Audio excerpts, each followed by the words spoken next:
নমস্কার বন্ধুরা, আরজি রূপরাজ চ্যানেলে আপনাদের সবাইকে স্বাগত।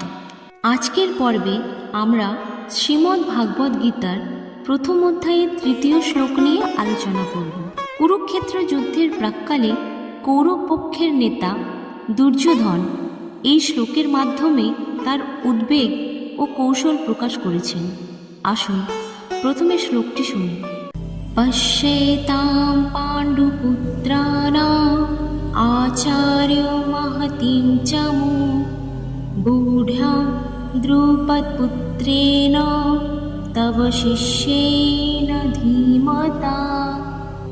হে আচার্য, দেখুন পাণ্ডুপুত্রদের এই বিশাল সেনাবাহিনীকে, যা আপনার জ্ঞানী শিষ্য দ্রুপদের পুত্র ধৃষ্টদ্যুম্ন দ্বারা সুচারুভাবে বিন্যস্ত হয়েছে।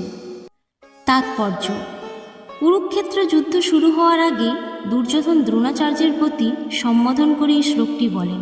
দুর্যোধন এখানে দ্রোণাচার্যের দৃষ্টি আকর্ষণ করেছেন পাণ্ডবদের সেনাবাহিনীর দিকে।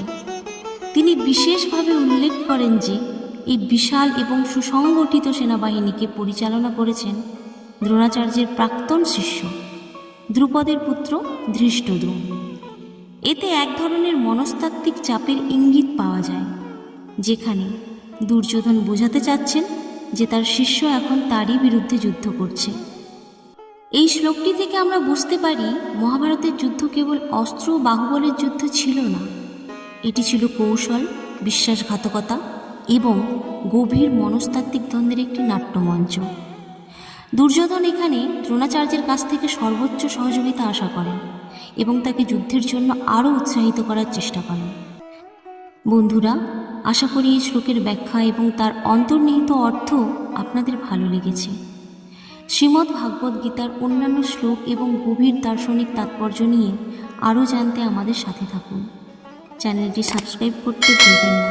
যদি কোনো প্রশ্ন থেকে থাকে অবশ্যই কমেন্টে লিখে জানান। রাধে রাধে।